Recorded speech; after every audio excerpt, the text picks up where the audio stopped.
Halo pemirsa GPR TV dari Sabang sampai Merauke, dari Miangas hingga Pulau Rote. Bertemu lagi bersama saya Mona Zarinisak dalam program Kominfo Newsroom.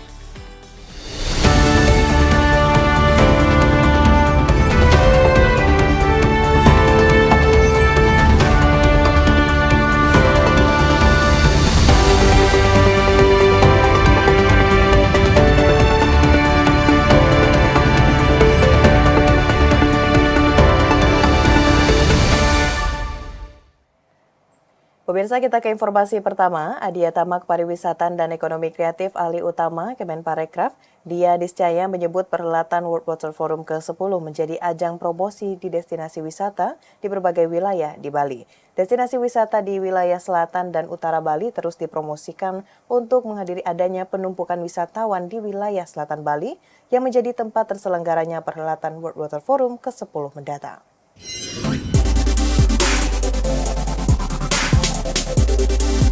Adiatama Kepariwisata dan Ekonomi Kreatif Ahli Utama Kemenparekraf, Dia Niscaya menyebutkan perhelatan World Water Forum ke-10 menjadi ajang promosi destinasi wisata di berbagai wilayah di Bali, tidak hanya di Bali Selatan. Dalam The Weekly Briefing, Dia Niscaya mengatakan bahwa Kemenparekraf telah bekerja sama dengan pemerintah daerah Bali untuk membuat daftar destinasi wisata, baik di wilayah Bali Selatan maupun Bali Utara.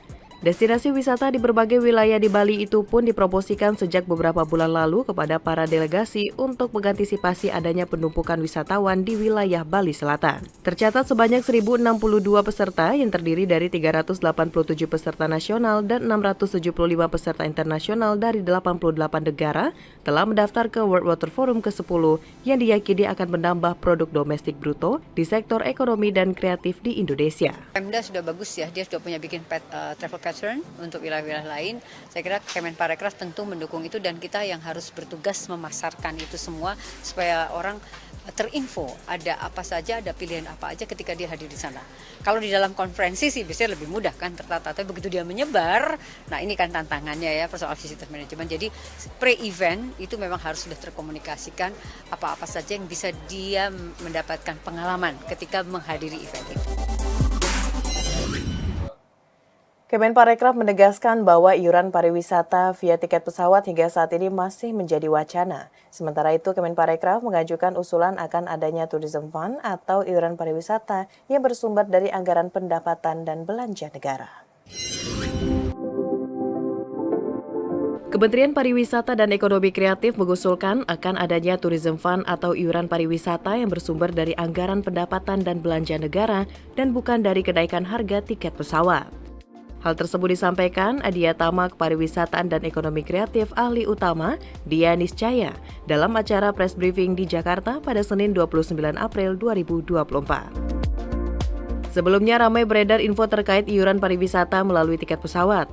Namun, Kemenparekraf kembali menegaskan bahwa rencana itu masih dalam tahap wacana. Sebelumnya, Menteri Pariwisata dan Ekonomi Kreatif Sandiaga Uno menyebutkan pemerintah tidak akan membebani masyarakat terkait dengan adanya iuran pariwisata tersebut.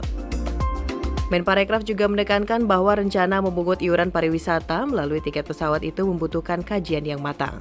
Terlebih lagi, masyarakat masih mengeluhkan harga tiket pesawat yang mahal termasuk ke Labuan Bajo. Ia menegaskan iuran pariwisata itu tak boleh membebani masyarakat.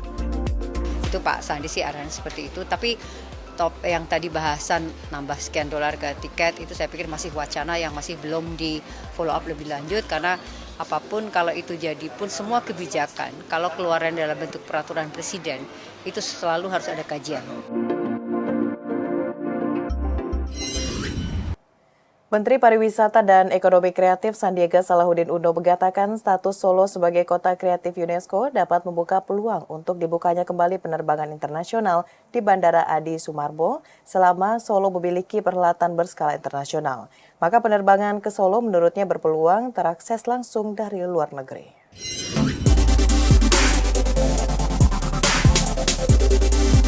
Dalam acara Kelana Nusantara yang berlangsung di Ono Solo Coffee, Kota Surakarta, Menteri Pariwisata dan Ekonomi Kreatif Sandiaga Salahuddin Uno menyebut, Solo sebagai kota kreatif UNESCO atau UNESCO Creative Cities Network membuka peluang bagi dibukanya kembali penerbangan internasional di Bandara Adi Sumarmo Solo.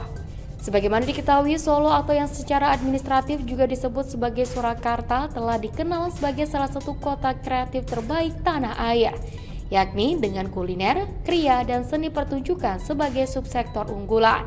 Oleh karena itu, Menparekraf meyakini bandara satu-satunya di Solo Raya itu bisa kembali menjadi bandara internasional asalkan banyak event kelas bintang terselenggara. Bahkan pada tahun 2026, pihaknya sudah mengusulkan kota Solo menjadi tuan rumah World Conference on Creative Economy. Maka penerbangan ke Solo menurutnya berpeluang terakses langsung dari luar negeri.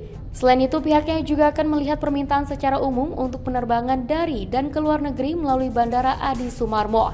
Ia mengatakan jika permintaan dari mancanegara ke Solo dan sekitarnya cukup tinggi sehingga ada penerbangan rutin, maka status Bandara Adi Sumarmo yang diturunkan dari status bandara internasional menjadi bandara domestik akan ditinjau ulang.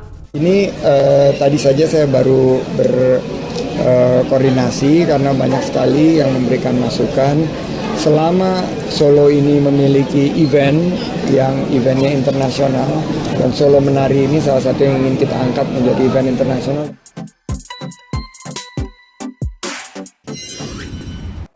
Pemirsa, usai jeda pariwara, kami akan kembali dengan informasi lainnya. Tetaplah bersama Kominfo Newsroom.